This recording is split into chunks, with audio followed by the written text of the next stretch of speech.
係，大家好，我係 Michael 陳尚義。咁我係一位註冊社工，亦都係同行鳥創辦人，推廣精神健康。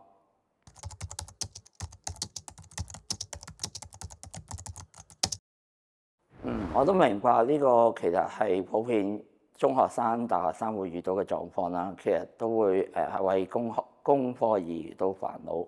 其實我喺中學嘅時候都經常會遇到呢個狀況啊，甚至乎會因為學業成績趕唔上而留班。咁其實呢個都係我經常會困擾嘅地方嚟。咁嗰陣我點樣去解決咧？咁其實都係用比平常人多一倍嘅努力，甚至2倍、3倍。因為嗰陣去到中六嘅時候，我就突然想入大學啦，咁就花好多時間去學業上，由朝讀到晚。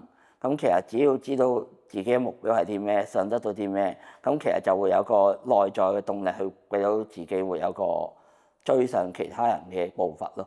咁我諗功課、學業啊，都係其中中學生、大學生經常面對嘅一個困擾啦。咁喺中學嘅時候，我都經常會遇到呢個狀況嘅，因為細個嘅時候讀書都比較差，咁甚至乎會留班啦。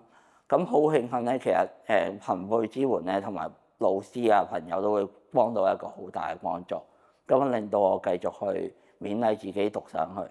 咁甚至乎喺中學嘅時候讀到中六，突然之間有個決心入大學。當知道自己有個明確嘅目標，就會去諗唔同嘅方法去點樣去解決呢個問題。